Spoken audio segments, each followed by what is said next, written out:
Amém. É tudo por causa dele, não é? Todas as nossas conquistas, tudo aquilo que temos conseguido, tem que ser por ele, para ele e reconhecendo que é o nome dele que queremos glorificar. Vale a pena nós podermos continuar a aprender dele, a crescermos dele ou nele, como estávamos a falar. Tudo isso é tão importante o que podemos realizar para ele, mas ainda o que realizamos para ele tem a nossa anuência em termos da nossa área volitiva, da nossa escolha, mas ainda é ele que nos ajuda, ainda é ele que nos dá força. E é tão importante lembrarmos isto. Eu vou confessar aos irmãos das coisas que eu mais gosto de fazer. Talvez alguns pensem, é dar aulas. É uma das. Mas eu vivo ansioso, no bom sentido, para de 15 em 15 dias estar no Cais de Sodré com a nossa igreja a distribuir alimentos a pessoas sem abrigo. Meus pais lembram, às vezes estamos a falar, eu estou a dizer, estou a ir para lá e o entusiasmo com que vou sempre. Eu não vou tanto para dar comida a outras pessoas que têm essa responsabilidade, mas sobretudo para estabelecer contactos, falar com pessoas, ajudar pessoas. Falamos com muitas e graças a Deus temos o Anderson que vai entrar agora para o Desafio Jovem. Temos conseguido alguns. Lembro-me que há uns poucos anos atrás encontramos uma moça de Cabo Verde que estava a viver na rua. Agora o marido já veio, os filhos já vieram, já casou oficialmente como devia ser e tem uma casa e está a servir a Deus. E nós dizemos, uau, e isso enche o meu coração. Porque tudo o que podemos fazer e aprender mais e conhecer mais tem que ser sempre para alcançar pessoas. Para chegarmos a pessoas. E uma das coisas que muitas vezes estou ali e me lembro é que podia ser eu, se o amor de Jesus não me tivesse alcançado. Por isso, pelo privilégio que temos, nós queremos levar o amor de Deus e chegar com o amor de Jesus àqueles que nos for possível. É por isso que em Hebreus, capítulo 8, verso 6, fala de Jesus e fala de que ele é o mediador de uma nova aliança, na qual nós hoje cantamos tanto acerca disto, acerca de Jesus ser esta pessoa que na cruz do Calvário ele selou uma nova aliança, um novo concerto, um novo pacto para que nós possamos hoje viver e desfrutar de tudo aquilo que Deus tem. E ele tinha um propósito, era não apenas que as ovelhas perdidas da casa de Israel fossem alcançadas, mas como ele próprio disse em dado momento, ainda tenho outras ovelhas que não são deste aprisco. Eu não sei se os judeus gostaram de ouvir isto, mas ele estava a falar dos gentios. E o apóstolo Paulo fala de um mistério que esteve oculto durante gerações. E esse mistério que esteve oculto não era a salvação dos gentios, porque era propósito de Deus, desde a promessa, a aliança da promessa feita com Abraão, era propósito de Deus que todas as nações da terra pudessem ser alcançadas, todas as famílias da terra pudessem ser alcançadas. Então, o mistério não era a salvação dos gentios. O mistério era esse. Era a união num só corpo de gentios, ou de judeus e gentios. Corpo esse chamado a Igreja. E diz aqui em Hebreus, capítulo 8, versículo 6, agora, com efeito, obteve Jesus ministério tanto mais excelente, quanto ele é também mediador de uma superior aliança, instituída com base em superiores promessas. Porque se aquela primeira aliança, está a falar da aliança do Sinai, e o tema da mensagem nesta tarde é do Sinai até Sião. Do Sinai até Sião. E diz este texto, neste versículo 7, porque se aquela primeira aliança tivesse sido sem defeito, de maneira alguma estaria sendo buscado lugar para uma segunda. Nova aliança, a aliança da lei, ou do Sinai, e agora a aliança da graça, ou a aliança que foi estabelecida no Monte de Sião. Verso 8. E de facto, repreendendo-os, diz: eis aí vem dias, diz o Senhor. O autor da Epístola aos Hebreus, ele agora vai começar a citar o texto mais fantástico sobre a nova aliança. Está no livro do profeta Jeremias, capítulo 31, verso 31 a 34, e que o autor de Hebreus, ele cita aqui. E ele diz neste versículo 8, eis vem dias, diz o Senhor, e firmarei nova aliança com a casa de Israel e com a casa de Judá. Não segundo a aliança que fiz com os seus pais no dia em que os tomei pela mão para os conduzir até fora da terra do Egito, pois eles não continuaram na minha aliança e eu não atentei para eles, diz o Senhor. Porque esta é a aliança que firmarei com a casa de Israel depois daqueles dias, diz o Senhor. Na sua mente imprimirei as minhas leis. Também sobre o seu coração as inscreverei, e eu serei o seu Deus, e eles serão o meu povo. E não ensinará jamais cada um ao seu próximo, nem cada um ao seu irmão, dizendo: conhece ao Senhor, porque todos me conhecerão, desde o menor deles até ao maior. Mas não devemos animar-nos uns aos outros a conhecer ao Senhor? Não é isso. Este texto está a dizer que podia haver pessoas que faziam parte da velha aliança, da aliança da lei, e eles só pelo facto de terem nascido judeus já faziam parte da aliança. Podiam ser judeus infiéis, mas faziam parte. Mas na nova aliança, só quem já conhece ao Senhor é que faz parte da nova aliança. Por isso não precisa cada um dizer que conhece ao Senhor, porque quem está dentro da nova aliança é porque já o conhece. Entende o que diz o profeta Jeremias aqui, desta forma tão singular e tão extraordinária. Verso 12. Pois, para com as suas iniquidades, diz Deus, usarei de misericórdia, e dos seus pecados jamais me lembrarei. Quando ele diz nova, torna antiquada a primeira. Ora, aquilo que se torna antiquado e envelhecido está prestes a desaparecer. Onde é que desapareceu essa primazia da aliança do Sinai? Quando é que houve a transição exata do Antigo para o Novo Testamento, da Antiga para a Nova Aliança, do Antigo Concerto para o Novo Concerto, do Antigo Pacto para o Novo Pacto? Quando? Será que foi quando Jesus nasceu? Será que a Nova Aliança, o Novo Testamento, começa depois das folhas em branco que temos a seguir a Malaquias? E às vezes muitos são enganados pela folha em branco ou as folhas em branco. E às vezes dizemos, bom, o Novo Testamento começa em Mateus. Por que em Mateus? Se o primeiro evangelho a ser escrito foi Marcos, porque não em Marcos? Mas sim, a partir do capítulo 27 do evangelho de Mateus, vai começar a nova aliança. Quando Jesus, na cruz do Calvário, vai dizer, está consumado.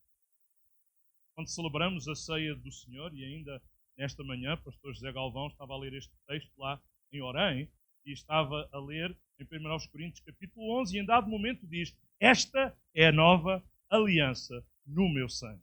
A nova aliança foi selada com o verter do sangue de Jesus. É por isso que este texto diz que ele foi o mediador da nova aliança. Ele é o mediador entre Deus e os homens. Diz outro texto que não há outro. Ele é o único mediador entre Deus e os homens, Jesus Cristo, aquele que se fez homem.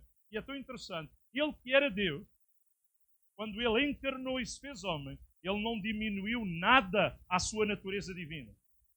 Mas ele adicionou a natureza humana. Natureza que ainda hoje Jesus tem no céu e terá. Porque ele incorporou uma nova natureza. É verdade que durante o seu ministério terreno, de alguma maneira a natureza humana estava subordinada à natureza divina. E na natureza divina ele tinha poder para fazer tudo. Mas ele nunca usou nenhuma das prerrogativas da natureza divina para facilitar o seu caminho, a sua vinda, o seu processo a ir à cruz. Sofreu morte de cruz. Como diz o texto, foi fiel até à morte e morte de cruz. Então, os cristãos, de um modo praticamente geral e pacífico, aceitam e acreditam que a nova aliança prometida, nomeadamente por Jeremias, ela foi instituída durante a última ceia como parte dessa ceia pascal, da transição da Páscoa para a ceia do Senhor, quando ele usa o terceiro de 4 cálices que na festa da Páscoa se utilizavam para a celebração religiosa judaica, e Jesus, no terceiro cálice, que é o cálice da redenção, ele vai usar aquele cálice para lembrar a redenção que ele havia de fazer por nós. E diz que devemos lembrar a sua morte e devemos lembrar que ele vai voltar. E nós estamos a viver neste período entre a morte e o retorno de Jesus e queremos ser fiéis. É verdade que ele institui aí a nova aliança, mas ela só é assinada, ela só é selada quando o seu sangue é vertido lá na cruz do Calvário em nosso lugar. E o autor da Epístola aos Hebreus, ele faz uma comparação entre o ministério dos sacerdotes levitas, lá do Antigo Testamento, que serviam no Templo de Jerusalém, e o ministério sacerdotal de Jesus. É por isso que Jesus é o nosso grande sumo sacerdote. Ele é o nosso grande intercessor. E o autor da Epístola aos Hebreus deixa bem claro que o ministério de Jesus é inequivocamente superior. Jesus é maior. E este é o grande tema da Epístola aos Hebreus. E há 6 pontos de comparação que o autor da Epístola vai fazer com estas duas alianças. Primeiro, ele vai dizer que Jesus está sentado à direita do Pai como rei e sacerdote. E os sacerdotes da antiga aliança não estão lá. Mas Jesus está. Ele ofereceu o sacrifício por nós. Se há um texto que enche o meu coração, é aquele que diz que não é pelo sangue de bodes e touros que continuamente se oferecem cada ano que podemos ser salvos, mas pelo sangue de Jesus. O Cordeiro de Deus, para onde apontava tudo. João Batista, quando vê Jesus vir, identifica-o e diz, está aí, é esse. Esse é o Cordeiro de Deus que havia de vir. Os sacrifícios do Antigo Testamento todos apontavam para um Cordeiro que havia de vir. E João Batista disse, é esse o Cordeiro de Deus que tira o pecado do mundo. O pecado ainda não estava tirado. Os sacrifícios do Antigo Testamento apenas podiam cobrir o pecado. Mas quando Jesus deu a sua vida na cruz do Calvário, sabe? Todos aqueles sacrifícios que de alguma maneira traziam o perdão para os ofertantes a crédito, Jesus ao morrer, ele pagou todo o preço que havia de ser pago para retroativamente e em perspectiva todos pudessem ser salvos. Todos aqueles, como diz João, todos quanto o receberam, deu-lhes o poder de serem feitos filhos de Deus aos que creem no seu nome. É por isso que a morte de Jesus no Calvário ela foi vicária, substitutiva e expiatória. Foi em nosso lugar. Éramos nós que merecíamos o castigo, mas foi Jesus e ele cumpriu tudo o que a antiga aliança exigia e que ainda ninguém tinha cumprido. É por isso que Jesus, se dissemos que só a partir de Mateus 27, parte final, é que temos a nova aliança após a morte de Jesus, significa que Jesus nasceu, cresceu e desenvolveu todo o seu ministério terreno debaixo da antiga aliança. E é tão interessante que ele respeitou uma série de situações que estavam estabelecidas. Por exemplo, Jesus não era da tribo de Judá. Ou era? Ou era da tribo de Levi? Jesus era da tribo de Judá e não era da tribo de Levi. Ele não era levita. Logo, qualquer pessoa que não era um Levihim, ou alguém da tribo de Levi, quando ia à sinagoga, como aconteceu no tempo de Jesus, só podia ser um maftir, o finalizador das 7 leituras que normalmente eram feitas. Porque as 6 primeiras só eram feitas por levitas. Mas os outros das outras tribos, os chamados Israelim, eles podiam também fazer leituras, mas só podiam fazer leituras nos livros dos profetas. Veja lá se Jesus leu em mais algum sítio. Só nos livros dos profetas. Ele não chegou lá e partiu aquilo tudo. Ele respeitou, mas aproveitou as oportunidades para dizer, por exemplo, quando pegou em Isaías 61, ele diz, hoje cumpriu-se aquilo que eu acabei de ler nos vossos ouvidos. Tremendo, incrível, a forma como Jesus fez. Há várias festas a que Jesus celebrou, porque ele teve que cumprir toda a aliança, toda a antiga aliança, para ele ser o justo justificador. Ele cumpriu e esteve em todas as festas como prescritas no Antigo Testamento. Mas há uma delas. Diz que Jesus esteve na festa da dedicação. Outra tradução diz na festa das luzes. É uma festa que os judeus celebram hoje. A partir desse período intertestamentário, no período dos Macabeus, uma vitória que eles conseguiram ter sobre quem os dominava naquela ocasião e tiveram quase 100 anos de independência, em que se governavam a si próprios, e eles estabeleceram uma festa chamada Hanukkah, ou Hanukkah. Eles têm um candelabro, não é o candelabro de 7 braços que se usava no templo, mas é o de 9 que eles usam para celebrar durante 8 dias, e tem um nono, que é o Shamash, que é o acendedor, para cada dia acenderem uma vela e lembrarem, ao longo de cada dia, o livramento que o Senhor lhes deu. E Jesus foi celebrar aquela festa. diz que esteve lá no Evangelho de João, capítulo 5, diz-nos isso. Segunda coisa, Jesus, ele ministra a partir do verdadeiro santuário e do tabernáculo que foi construído por Deus. O tabernáculo terreno foi dado à visão a Moisés no texto que nós lemos. Se tivéssemos lido os versículos anteriores, ou o versículo anterior, o autor de Hebreus refere que Deus disse a Moisés: vê lá que faças tudo conforme a visão que foi mostrada. Mas na realidade não foi Moisés que construiu o tabernáculo, foi Eliabe e foi o nome de outro. Bezalel, sei lá, Bezalel e Eliabe, nomes que você nem queria dar ao seu gato, se calhar. Os homens de Deus, e a Bíblia diz que Deus os capacitou com arte para toda a área de artesanato, de mexer com metal, com madeiras, com tantas áreas. Foram eles, obrigado, que construíram o tabernáculo. E debaixo da liderança deles, outros trabalharam. Mas este texto diz-nos que Deus está no seu santo templo, está no céu, na glória, e que os sacerdotes terrenos ministravam a partir de uma réplica daquilo que Deus tem no céu e das realidades espirituais que Deus mostrou a Moisés naquela ocasião, lá no Monte Sinai. Por isso o ministério dos sacerdotes era temporário, provisório e terreno. Os sacerdotes tinham um ministério, mas era temporário, era também provisório e era terreno. Era o tabernáculo e depois o templo em Jerusalém. Mas, em terceiro lugar, a Bíblia diz que Jesus ministra as coisas celestiais. Os sacerdotes ministravam no que respeitava aos sacrifícios de animais, ofertas de cereais, incenso, etc. Mas Jesus ministra bênçãos espirituais e celestiais de Deus, as que Deus prometeu ao seu povo. É por Ele que vem, são nele, sim e amém. Tudo quanto são promessas de Deus para nós. Em quarto lugar, Jesus é mediador desta nova aliança, o tal mediador que o texto falava. É verdade que os sacerdotes do Antigo Testamento trabalhavam debaixo desta aliança, tinham que usar isso como uma lembrança e trazer ao povo a memória de promessas futuras que lhe eram inerentes, mas Jesus agora é-nos apresentado como ministro, sacerdote e mediador de uma aliança superior. Esta nova aliança, este novo testamento, do qual nós fazemos parte. O grande objetivo do escritor da Epístola aos Hebreus é mostrar-nos que em Jesus, ou com Jesus, nós entramos num estágio superior. Numa nova etapa. Não a vida de apenas existir, mas de uma nova vida em Cristo Jesus.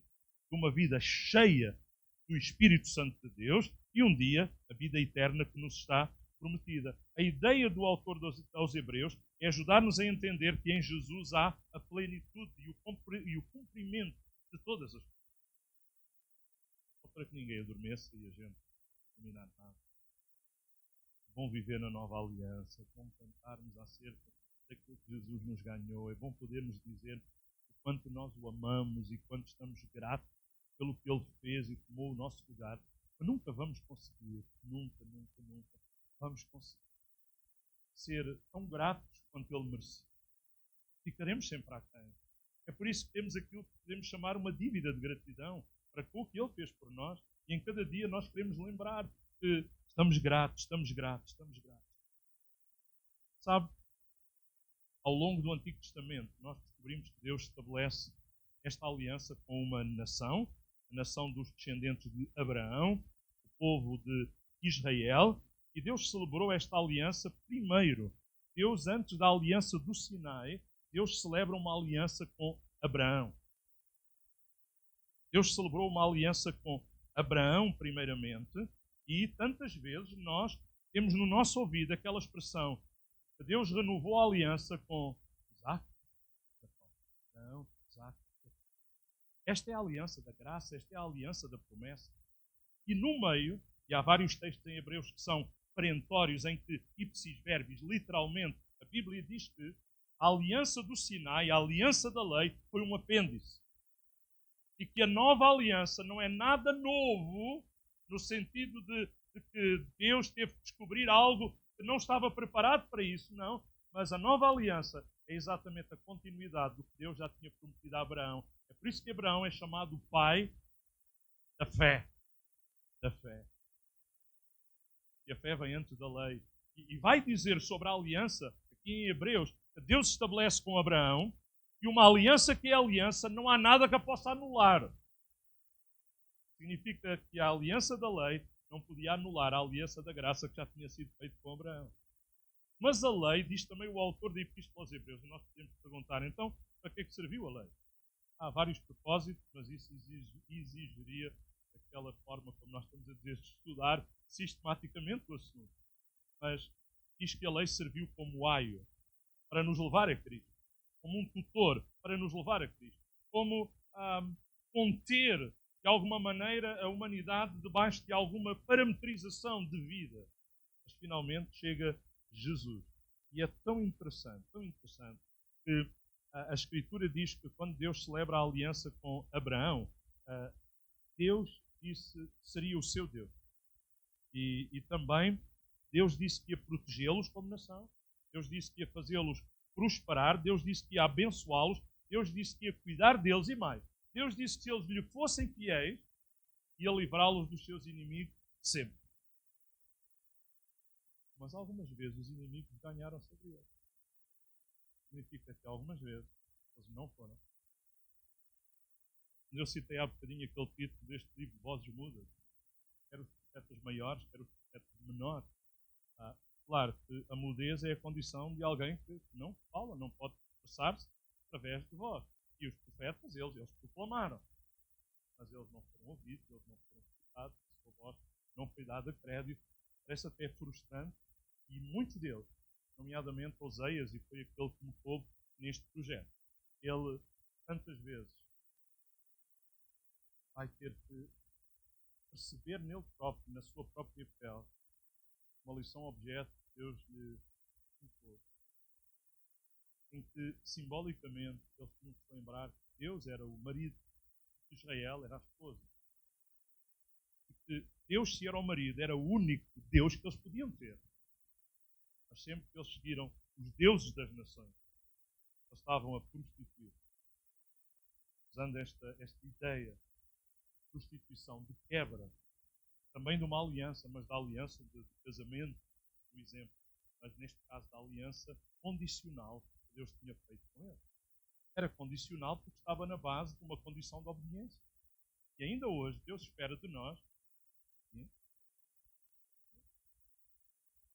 fidelidade. Ainda que seja inteligente, não é? Fidelidade, o que tu queres de mim. Dizemos como ao meu coração e a vida que tem que ser. Ele espera que sejamos fiéis, Ele espera que sejamos obedientes. É verdade que os termos do pacto que Deus fez na aliança do Sinai incluíam uma coisa, que era a circuncisão. Era um sinal exterior, um símbolo físico exterior, de algo que espiritualmente Deus queria fazer nos nossos corações, como acontece na aliança da graça. E também eles tinham um outro símbolo, que era a Páscoa, tinham um outro símbolo, que era a Arca da Aliança, e Deus vai dizer, ok, já não vai ser assim, com tábuas que estão guardadas lá numa arca, eu vou escrever a lei nos seus. E aqui nesta tarde, a nossa conclusão, nós precisamos ser pessoas em que a lei de Deus está escrita no nosso coração. Em que não é por uma regra exterior, não é por uma série de leis e obrigações, mas é porque voluntariamente nós queremos ser amigos de Jesus. Ele disse, sereis meus amigos se, é condicional, não é? Se fizer, eu vos mando. A condição de podermos ser amigos de Deus, é podermos ser obedientes àquilo que Jesus nos deixou e que Ele espera de nós. Então, queridos, esta previsão da transição da antiga aliança do Sinai para esta aliança em Sião, é verdade que o monte, se quisermos ser mais específicos, foi um monte que tem um nome diferente de Sião, não é? Dizemos também Gólgota, mas também podemos dizer um monte caveira.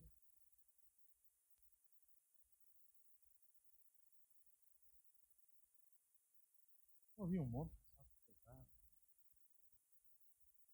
de pegar. Sabe, neste monte aconteceram muitas coisas. Só na primeira vez que visitei Israel tive a oportunidade de ir onde está agora, o Domo da Roca. Depois nunca mais possível, não está aberto ao público, nem é um lugar que esteja a ser usado para as cerimónias religiosas islâmicas, vamos dizer assim, mas uma mesquita que está ali junto é a Al-Aqsa, Al-Aqsa exatamente, mas ali está uma pedra que pude ver naquela primeira vez que visitei, onde os judeus, eles vão lembrar que foi ali, a partir dali, que Deus criou o mundo. Okay? Talvez, não vou afirmar isso, mas eu sei que foi aquele lugar que Abraão está ligado a ele, Davi está ligado a ele, Deus pediu a Abraão para oferecer o seu filho, esse sacrifício. Davi quis comprar aquele espaço, a era de Araúna, e até era para ser oferecido, mas ele disse, não. Há coisas que nós fizemos por pagar. Nós não precisamos pagar hoje o preço pela nossa salvação, porque Jesus já pagou. Mas hoje precisamos, sabe, pagar sacrifício de louvor. Esse é. E de obediência e de fidelidade ao Senhor. Então, se podemos nesta tarde dizer algo, é que o autor da Epístola aos Hebreus fala destas duas alianças. E ele diz que nós chegamos ao Sinai. Porque não se refere ao Monte da Caveira, ao Gólgota, mas porque Sinai? Porque o Sinai envolve todo aquele espaço. Aliás, quando nós estamos do lado do Monte das Oliveiras, nós chamamos também Monte das Oliveiras. Não é o único monte. Absorve outro monte que está ali, que é o Monte Scop, diferente. Nós temos Sião e temos um monte específico onde Jesus deu a sua vida. Mas tudo se chama Sião. Até há muitos cânticos antigos que nós cantávamos e dizia a Sião marchamos sem algum temor. Não se lembram, mas alguns ainda. E fala de subir a Sião, subir à casa de Deus. E é fantástico. Um dos irmãos diz que estiver mais tranquilo, que agora está complicado lá. Se algum puder ir lá ou voltar lá, eu sei que alguns dos cristãos já foram, quando nós estamos a subir o Jericó para Jerusalém. Lembrar uma parábola. Não é? Passamos por acaso lá na estalagem no Bom Samaritano, mas quando estamos a subir e de repente nós conseguimos ver a cidade de Jerusalém é um impacto incrível. Mas a minha cabeça viu aquilo e eu disse, uau! Mas de repente lembrei-me, como não será quando um dia virmos Jesus face a face. Porque em 1 Tessalonicenses capítulo 4 diz que um dia deste, aqueles que estão mortos, que já partiram para a eternidade, ressuscitarão primeiro, e nós, os que estivermos vivos, juntamente com eles que já ressuscitaram, seremos transformados e subiremos juntos ao encontro do Senhor nos ares. Vai ser uma coisa tremenda. Eu não sei quantos estão inscritos. Não? Alguns estão. Glória a Deus. Estamos inscritos, irmãos, para poder estarmos juntos. Jesus disse, vou preparar-vos lugar, para que onde eu estiver, sejais vós. Aqui não é o nosso lugar, estamos numa peregrinação. Tal como Israel, durante 40 anos, saiu de Ramsés no Egito e finalmente entraram na Terra Prometida e têm cerca de 40 paragens. Nós já temos muitas etapas na nossa vida, mas uma delas será, finalmente, chegarmos a Sião, no sentido de chegarmos à casa de Deus. E Paulo disse, nem olho viu, nem ouvido ouviu, nem passou pelo pensamento dos melhores sonhadores aquilo que Deus tem preparado para aqueles que o amam. Por isso, vale a pena as aflições deste tempo presente, porque elas não são para comparar com a glória que em nós há de ser. Há muito que Deus já tem derramado sobre a nossa vida. Nesta tarde nós já cantámos, para que a glória dele pudesse encher a nossa vida e este lugar. Mas um dia, como já foi dito, seremos nós, vamos estar com ele. É tão bom quando ele está connosco e temos a tangibilidade da sua presença. Imagine como vai ser quando formos nós estar com ele na eternidade. Obrigado, Pai, por este privilégio, por podermos viver